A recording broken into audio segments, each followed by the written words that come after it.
નમસ્કાર ભાઈઓ બહેનો, ટાટા હાયર સેકન્ડરી હિન્દીની મુખ્ય પરીક્ષા 2026નું પ્રશ્ન પેપર નંબર 2 એટલે કે હિન્દી વિષયના પેપરની ચર્ચા આજે આપણે કરવાની છે.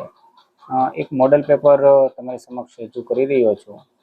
જો તમને સારું લાગે તો ફરીવાર કોમેન્ટમાં કહેજો, જેથી આપણે હવે પછી હજી પણ એક મોડલ પેપર છે બનાવી, કારણ કે આપણે અઠવાડિયાનો મોકો મળ્યો છે વાંચવા માટેનો, તો તમે થોડીક તૈયારી થઈ શકે એ બાબતને ધ્યાનમાં લઈ અને ઘણા બધા વિદ્યાર્થીઓ વારંવાર એકનો એક પ્રશ્ન કોમેન્ટમાં હતા કે મોડલ પેપર આપો. તો આજે ટાઈમ મળ્યો છે તો તમારા એક રિવિઝન થઈ જાય અને તમે કઈ રીતે લખી શકો, કેવા પ્રશ્નો આવે એની સરસ માહિતી છે અહીં આપેલી છે.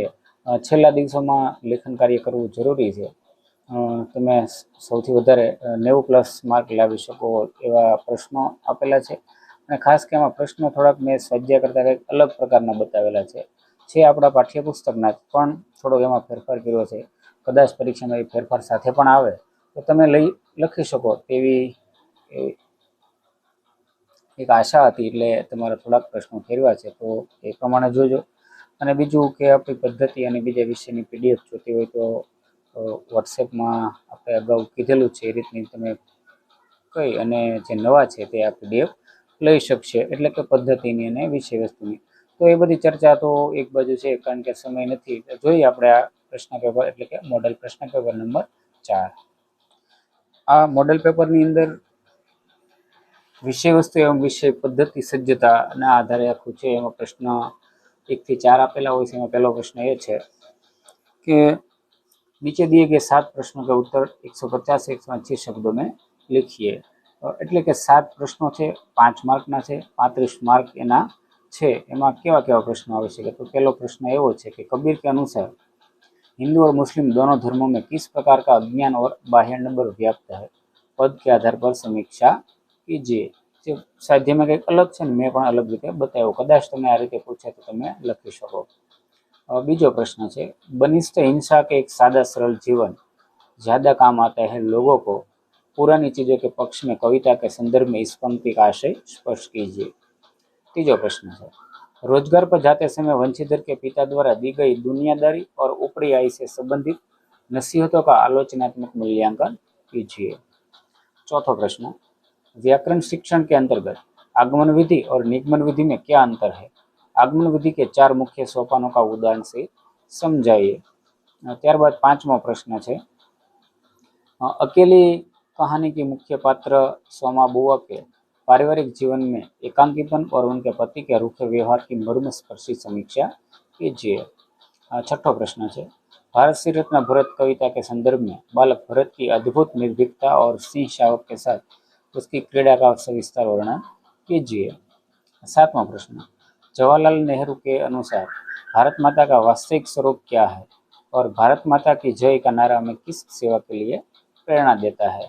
तो आ रीते 7 प्रश्नों છે 5 મિનિટમાં. વિદ્યાર્થી મિત્રો એક વખત આને તમે જવાબ સાથે લખી લેજો, જેથી કરીને તમને ખ્યાલ આવશે. બીજો પ્રશ્ન છે निम्नलिखित दिए गए 7 प्रश्नों के उत्तर 100 से 150 शब्दों में दीजिए.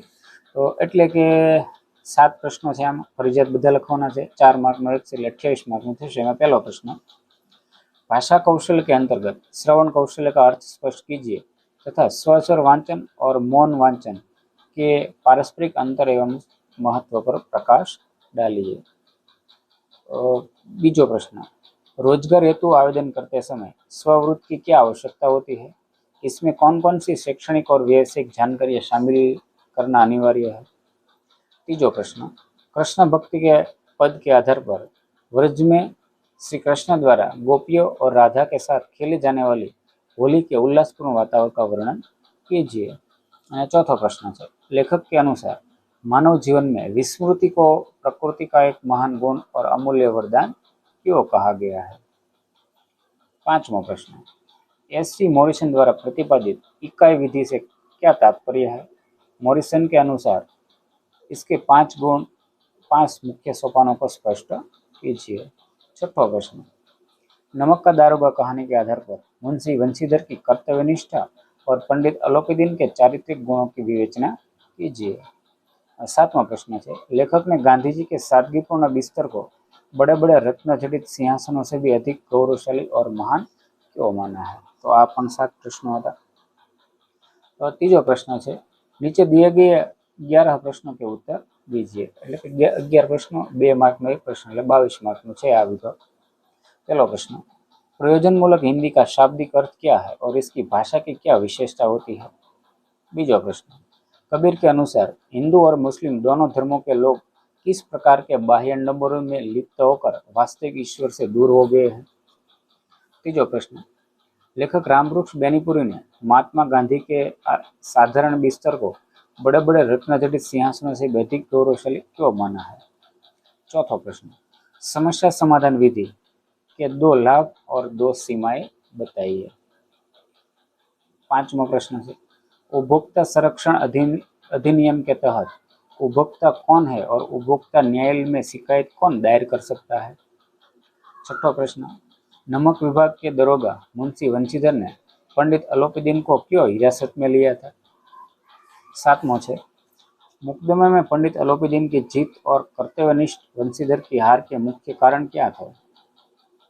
आठवां प्रश्न, कान्हा भय बस बांसुरी के पद के आधार पर बताइए कि गोपियां कृष्ण की बांसुरी को अपने होठों पर क्यों नहीं रखना चाहती? नौवां प्रश्न, स्ववोध किसे कहते हैं और इससे समय समय पर अध्ययन क्यों करना आवश्यक है? 10वां प्रश्न, वन के वातावरण में सिंह शावक के साथ खेलते समय बालक भरत ने क्रोधित सिंहनी से क्या कहा था? छेल्लो એટલે કે 11મો પ્રશ્ન છે, भाषा शिक्षण के अंतर्गत पठन कौशल्य के मुख्य उद्देश्य क्या है? पठन शिक्षण की प्रमुख विधियों का उल्लेख कीजिए। तो 11 प्रश्नों था। ત્યારબાદ છે ચોથા પ્રશ્ન કે નિમ્નલિખિત પ્રશ્નો के उत्तर संक्षेप में दीजिए। એટલે કે 15 પ્રશ્નો આમાં આપેલા છે। 15નો આપણે જવાબ છે આપવાનો છે। પહેલો પ્રશ્ન છે, व्रज में खेली जाने वाली होली के उत्सव में कृष्ण किस राग में गीत गा रहे हैं? बीजो प्रश्न, नमक विभाग के दरोगा मुंशी वंशीधर रात के समय अचानक जमुना नदी के तट पर क्यों गए? तीजो प्रश्न, मीरा का हृदय भगवान श्री कृष्ण के दर्शन के लिए क्यों व्याकुल हो उठा है? चौथा प्रश्न, दरोगा वंशीधर रात के अंधेरे में अचानक जमुना नदी के तट पर क्यों पहुंचे थे? पांचवा प्रश्न, अकेली कहानी की मुख्य पात्र सोमा बुआ पिछले 20 वर्षों से कैसा जीवन व्यतीत कर रही थी? छठा प्रश्न है, सोमा बुआ के मृत पुत्र का नाम क्या था जिसकी आखिरी निशानी उन्होंने समधियों के ब्याह के लिए बेच दी थी? सातवां है, वन के वातावरण में सिंह के बच्चे का मुंह खोलकर उसके दांत गिनने वाले निडर बालक का नाम क्या था? आठवां है, निम्नलिखित शब्दों के 2 पर्यायवाची समानार्थी शब्द लिखिए। बोराना तुम्हारे समानार्थी आपવાનો છે। नवमो है, निम्नलिखित शब्दों में से मूल शब्द और प्रत्यय अलग करके लिखिए। वंदनीय। 10वां प्रश्न, निम्नलिखित सामासिक शब्द का विग्रह करके समास का प्रकार बताइए। पुरुषोत्तम।